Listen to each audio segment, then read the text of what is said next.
Et en te revêtant de toutes ces armes spirituelles, le Seigneur, il désire pour ton âme que tu saisisses cette victoire. Parce que, nous le disons, la vraie victoire se trouve en Christ seul. C'est Jean qui disait ceci dans sa première épître, au chapitre 5 et au verset 4, que tout ce qui est né de Dieu triomphe du monde, et la victoire qui triomphe du monde, c'est notre foi. Alléluia. Qui est celui qui a triomphé du monde, sinon celui qui croit que Jésus est le Fils de Dieu. C'est donc la manière que nous allons faire agir notre foi qui va déterminer notre degré, si je peux le mettre ainsi, notre degré de victoire, tout cela dans la personne de Jésus-Christ.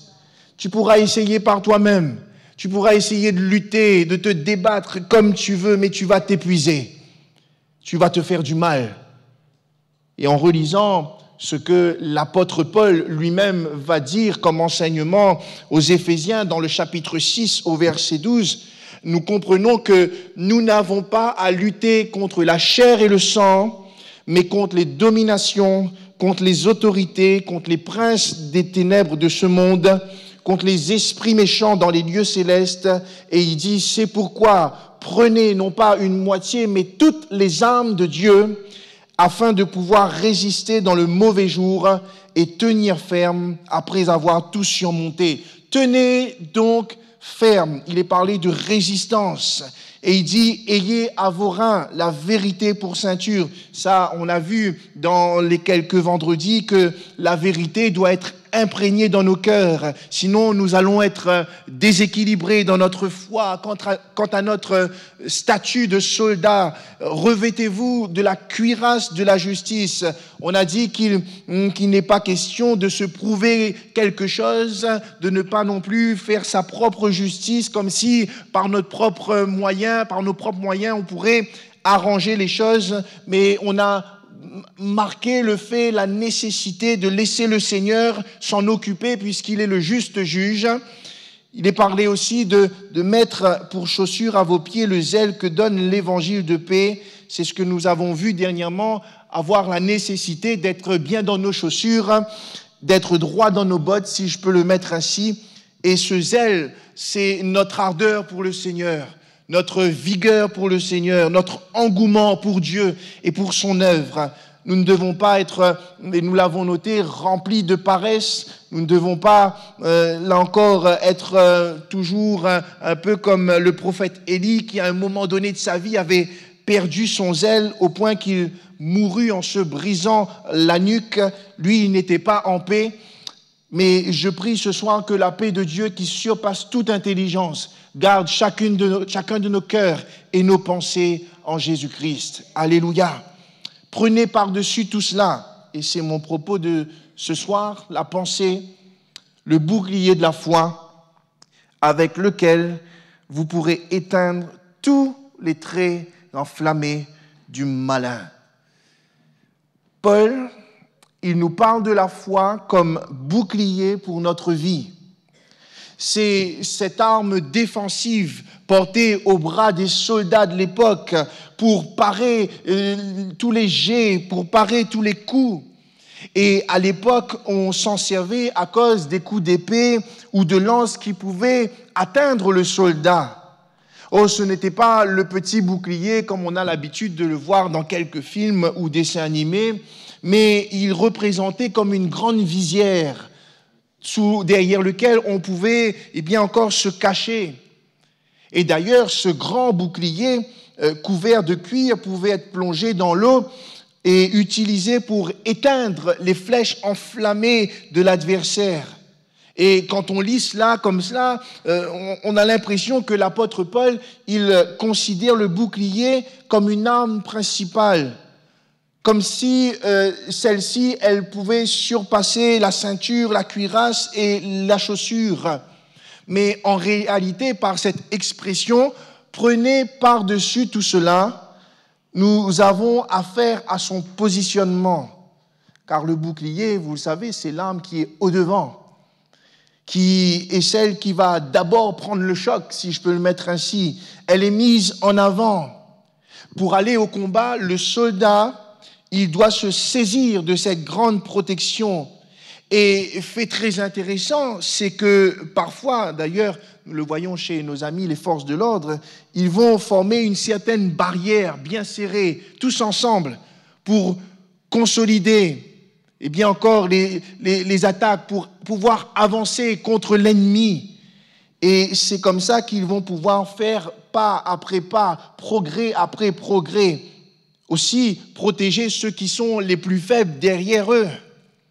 Et voyez-vous, le croyant, là, d'une manière spirituelle, chacun d'entre nous, nous avons besoin de nous protéger. Nous avons besoin de nous consolider dans notre marche chrétienne pour être sûrs de faire des pas assurés, des pas sûrs. Le bouclier de la foi est une nécessité pour tout soldat de Dieu que nous sommes. C'est tout ce que nous allons mettre en avant, tout ce que nous allons considérer comme la priorité pour que notre vie ne soit pas atteinte, touchée par ces traits enflammés du malin. Et mon frère, ma sœur bien-aimée, permets-moi de te poser cette question ce soir. Derrière qui ou derrière quoi te caches-tu ce soir? Qu'as-tu mis en premier dans ta vie? C'est une question sérieuse. Parce qu'elle va évaluer ta progression spirituelle. Elle va t'amener dans cette foi authentique. Elle va aussi évaluer ton attachement au Seigneur. Pourquoi je dis cela? Parce qu'il arrive chez l'homme, avec un grand H, de vouloir souvent se créer sa propre protection. L'homme s'est formé souvent une certaine carapace, mais au final, elle ne sert à rien parce que au moindre trait, au moindre flèche de l'ennemi, celle-ci se fend en deux. D'autres se sont cachés derrière des garanties, pensant que cela allait, bien encore, les protéger et les rendre plus que vainqueurs. Il y en a également qui se cachent derrière des religions, ils se cachent derrière aussi, bien encore, toutes sortes de services en se disant qu'ils vont certainement gagner. Mes frères et sœurs, toutes ces choses sont si petites, si instables, et notre seul bouclier, notre seule protection vient d'en haut, c'est celle du Seigneur.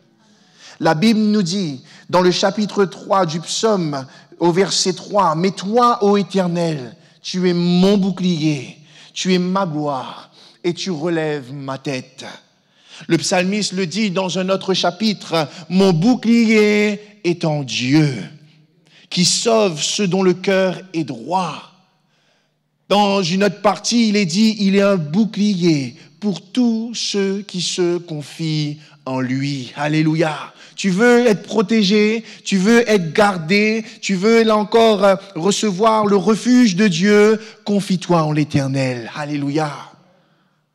Ne cherchons pas à nous défendre nous-mêmes par les choses d'ici-bas, non plus par des choses charnelles, mais plaçons toute notre confiance en l'Éternel. Venons à l'abri de ses ailes, nous réfugier en lui, dans celui qui est appelé l'Éternel des armées, qui combat pour nous. Prenez par-dessus tout cela le bouclier de la foi. Alléluia. Mon frère, ma sœur, cher ami, il te faut saisir ce bouclier. Alors, on pourrait se poser la question, mais que représentent ces traits enflammés du malin? Quels sont ces dards, littéralement, c'est ce qui, bien encore, est traduit, ces javelots qui veulent viser mon être et toucher mon âme. Que représentent-ils? Et la réponse, elle se résume dans tout ce qui est tiré pour nous blesser, tout ce qui va être tiré pour nous meurtrir, tout ce qui va être tiré pour nous exterminer sur ce champ de bataille. Et vous savez, l'adversaire, il ne cesse de tirer des flèches sur les enfants de Dieu. Il ne cesse d'arriver avec des traits enflammés pour nous saisir, pour nous voir mourir. Le malin, il se rit lorsque nous pensons venir avec notre propre personne, comme si cela l'impressionnerait. C'est un peu l'image, bien encore, de ce baraqué de Philistin, Goliath, qui méprisa le jeune David sur le champ de bataille. Mais dans l'histoire, vous le connaissez, cela fait toute la différence devant ce géant, parce que David, il n'est pas venu avec sa personne, mais il le dit, il est venu au nom de l'Éternel des armées. Il est venu avec celui qui est le bouclier lui-même de sa foi. Et il a compris. Et peut-être que ce soir, quelqu'un au milieu de nous ne cesse de recevoir des traits enflammés, des blessures de tous côtés. Il y a peut-être des flèches qui sont en ce moment même tirées dans ton cœur, dans ta vie, contre toi. J'ai noté quelques-unes dans lesquelles nous pouvons peut-être nous y retrouver ce soir. Premièrement, il nous est parlé des paroles d'abaissement et d'amertume qui sont là pour essayer de vaincre notre vie, vaincre notre cœur. Peut-être que ce soir, tu essaies de te relever, mais ça ne s'arrête pas. Toujours écroué, toujours dans la défaite. Comme le psaume 64 au verset 4, il y a des paroles amères qui tirent en cachette sur l'innocent. Peut-être que c'est ton cas ce soir. Souvenez-vous de Job, le serviteur de l'Éternel, qui a vécu une certaine injustice. Tous ses amis, Éliphaz, Bildad, Sophar, lui ont dit des choses qui n'étaient pas là pour le relever. Des paroles amères dans son combat. Des paroles difficiles. Pour eux, tout combat était dû là à un péché. Et voyez-vous, même l'épouse de Job, celle qui devait normalement la soutenir, n'était pas là, partie d'une main morte. Au lieu d'avoir des paroles d'encouragement, voilà que Job reçoit des paroles écrasantes, des paroles de mépris par rapport à sa foi. Maudit Dieu et meurt. C'est terrible. Imaginez-vous à la place de Job. Quelle blessure. Non seulement qu'il était atteint de cette ulcère, mais ces paroles vont venir transpercer son cœur. Il va être environné de traits qui percent ses reins même. Mais l'Éternel va le restaurer en tout point, de tous côtés, parce que Job, malgré tout cela, qu'est-ce qu'il a fait? Il s'est réfugié, en l'Éternel. Il a compris que Dieu est son abri sûr et solide. Voyez, il ne s'est pas réfugié ailleurs, de toute façon, il ne pouvait pas. Il n'avait qu'un seul secours, c'était l'Éternel, c'était de crier à Dieu. Et mon frère, ma sœur, cher ami, voilà notre gain, voilà notre victoire, c'est de nous tourner vers l'Éternel. Même si il y a des traits enflammés, il y a des paroles amères qui sont peut-être lancées sur ta vie, ce soir, le Seigneur t'amène à te réfugier en lui. Alléluia.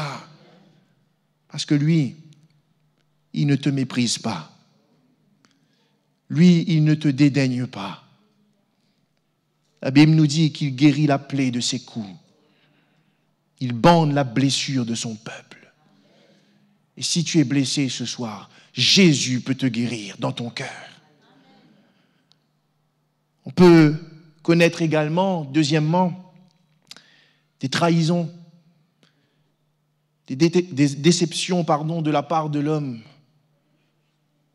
La Bible nous parle d'un jeune homme de la postérité de Jacob qui s'appelait Joseph. Lui, il a connu une phase difficile. En Genèse 37, et vous le lirez à la maison, à cause de la haine de ses frères, à cause de la jalousie, parce que Jacob, son père, c'est ce qui est écrit, l'aimait plus que tous les autres fils. Oh, il a connu la trahison. Le voilà pris par une embuscade dressée par les siens. Verset 18 du chapitre 37, ils, ce sont ses frères, le virent de loin. Et avant qu'il fût près d'eux, ils complotèrent de le faire mourir. Ils se dirent l'un à l'autre, voici le faiseur de songes qui arrive.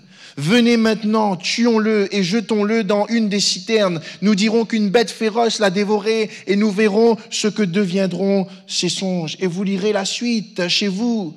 Comment Joseph s'est retrouvé vendu, esclave des Ismaélites.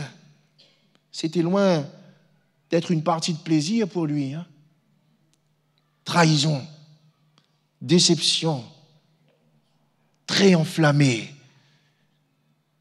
qui ont été tirés directement vers lui. Et peut-être que ce soir, tu es dans cette condition. Peut-être pas à l'échelle de Joseph, mais peut-être, bien encore, tu connais ce rejet. Et même des gens qui sont proches de toi. La trahison, la déception est là. Trahi par les uns, par les autres. Tu as même donné peut-être ta confiance à quelqu'un, mais au final cette personne-là t'a utilisé, tu te sens utilisé et tu vis tristesse par-dessus tristesse. Mais Jésus, ce soir, il veut guérir ton cœur. Si seulement, par la foi, tu le laisses prendre soin de ta vie. Parce que Joseph, il n'a pas mal fini. À cause de sa foi, à cause de son intégrité, à cause de cette communion qu'il avait avec le Seigneur, il est devenu vainqueur, ce jeune homme. Et si lui, il a pu devenir vainqueur dans ce Dieu vivant et vrai, dans l'Éternel des armées, mon frère, ma sœur, nous, aujourd'hui, puisque la parole de Dieu, elle est aussi valable pour nous, tu peux ressortir de ce lieu vainqueur. Alléluia. Peu importe s'il y a eu des trahisons, peu importe s'il y a eu des déceptions, le Seigneur veut restaurer ton âme ce soir. Un autre trait, c'est le découragement. Dans le livre de Néhémie, au chapitre 4 et au verset 10, il est question de ce peuple d'Israël qui a connu l'accablement à cause des railleries d'un certain Sanballat et des autres ennemis qui ont voulu tout mettre en œuvre pour que eux, ils ne rebâtissent pas la muraille. Et il est dit ceci, chapitre 4, verset 10, cependant Judas disait, c'était tout le peuple, les forces manquent à ceux qui portent les fardeaux et les décombres sont considérables. Nous ne parviendrons pas à reconstruire la muraille. Oh, le découragement. L'ennemi avait tiré. Le peuple a vu des ruines, du travail à abattre, va tout simplement suggérer à Néhémie de tout laisser tomber. Découragé, plus de force. Et il est vrai que dans nos vies aussi, il peut nous arriver ce genre de situation, de ne pas nous sentir capables de continuer la marche, de ne pas nous sentir en mesure de lever la tête. Le découragement est là. La situation, elle est pénible. Il y a toutes sortes de choses qui arrivent dans nos vies. Nous nous sentons tout simplement abattus. Il faut remarquer effectivement que le découragement ici est venu après que des ennemis aient attaqué. Oui, Satan peut être à la base du découragement, qu'il utilise comme arme pour nous empêcher de poursuivre et de vivre les projets de Dieu pour nos vies. C'est pourquoi, frères et sœurs, chers amis, il y a une nécessité. Nous devons dire non au découragement. Non par la foi au découragement. Parce que, vous savez, le découragement, c'est une puissance. Oh, elle a cette capacité de plonger l'âme dans l'abattement, de lui enlever tout courage. Mais Dieu nous donne sa parole pour nous relever des ruines du découragement. Il faut agir par la foi. La foi vient de ce qu'on entend, et ce qu'on entend vient de la parole de Dieu. Toi aussi, si ce soir tu viens et tu passes par le découragement, peu importe la situation, peu importe les saisons de ta vie, le Seigneur ne veut pas te laisser dans cet état, mais il veut te donner un vêtement de louange. Le Seigneur ne veut pas que tu sois abattu. Dieu veut te donner un diadème au lieu de la cendre, une huile de joie au lieu du deuil, un vêtement de louange au lieu d'un esprit abattu. Alléluia. Il t'appelle tout simplement à reprendre courage. Prends courage, mon frère, ma sœur, cher ami, prends courage en t'appuyant non pas sur toi-même, mais en t'appuyant sur Jésus-Christ. Alléluia. Il est le rocher des siècles. Il est notre ferme appui. Ne laisse pas l'ennemi, ne laisse pas le diable, qui est l'accusateur de nos âmes, et bien encore t'enlever ou te briser ton bouclier. Non, domine par la foi. Alléluia. Le psaume au chapitre 34, verset 18. C'est une belle promesse, une belle parole. L'Éternel est près de ceux qui ont le cœur brisé, et il sauve ceux qui ont l'esprit dans l'abattement. Ton cœur est brisé peut-être ce soir. Le Seigneur, il est près de nous. Il est près de toi. Il te connaît. Ce que les autres ne savent pas, lui, il le sait. Et il veut te sauver. Il sauve ceux qui ont l'esprit dans l'abattement. Vous savez, nous trouvons la paix dans la personne même de Jésus. Oh, je prie ce soir que la paix de Dieu soit dans nos cœurs, soit dans nos vies. Le Seigneur, il ne nous a pas dit que tout sera facile ici-bas. D'ailleurs, il le dit dans Jean 16, 33, vous le connaissez, vous aurez des tribulations dans le monde, mais prenez courage, car j'ai vaincu le monde. Alléluia. Il a vaincu et il nous entraîne dans ce triomphe. Un autre trait, celui de l'inquiétude. L'ennemi, l'adversaire, il va vouloir atteindre ta vie avec l'inquiétude. Je parle peut-être à quelqu'un qui est inquiet pour sa vie. Peut-être inquiet pour ton avenir. Les temps passent, les années passent, et tu te dis, mais comment je vais faire? Comment je vais avancer? Physiquement, tu ne vois pas les choses s'améliorer.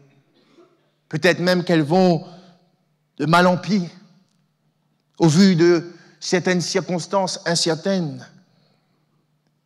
Il y a peut-être ce soir dans ta vie l'épreuve de la maladie. Et ne voyant pas le bout des choses, la peur a petit à petit installé dans ton cœur. Et c'est légitime puisque qui de nous ne souhaite pas une stabilité dans l'esprit, dans l'âme et dans le corps? Nous tous, nous désirons être en bonne santé à tous égards, n'est-ce pas? Et Jésus a une parole pour nous. Et nous le retrouvons dans l'évangile de Matthieu, chapitre 6, au verset 34. Ne vous inquiétez donc pas du lendemain, car le lendemain aura soin de lui-même. À chaque jour suffit sa peine. C'est Dieu qui l'a dit, c'est Jésus. Ne t'inquiète pas, mon frère, ma sœur. Ne t'inquiète non pas du manger, du boire, ne t'inquiète pas de ces choses, parce que Dieu, qui est plein de providence, il pourvoira à tes besoins selon sa richesse, avec gloire. Alléluia. Jésus va parler également dans cette parabole du semeur dans Marc, chapitre 4, au verset 19, de ce terrain qui représente l'état même de notre cœur.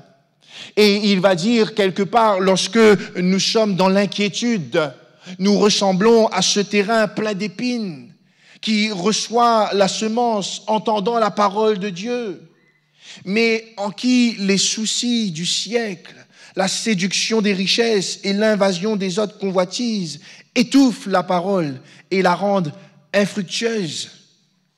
Les problèmes et les saisons de troubles parfois nous font oublier la parole de Dieu et nous devenons infructueux. Nous baissons la garde. Mais le Seigneur a dit ceci, que votre cœur ne se trouble point. Croyez en Dieu. Croyez en moi. Il est question de foi. Mon frère, ma sœur, tout ce message est basé sur la foi. Il te faut la foi. Et si peut-être, tu as besoin d'être renouvelé dans ce domaine, dis Seigneur, augmente ma foi. Alléluia. Pour vivre cette victoire, pour vivre le triomphe en Jésus-Christ, il te faut la foi. Le Seigneur, il est capable, peut-être, sur des ruines d'aujourd'hui, de rebâtir. Il a rebâti Jérusalem. Il a rassemblé les exilés d'Israël. Il a guéri ceux qui ont le cœur brisé.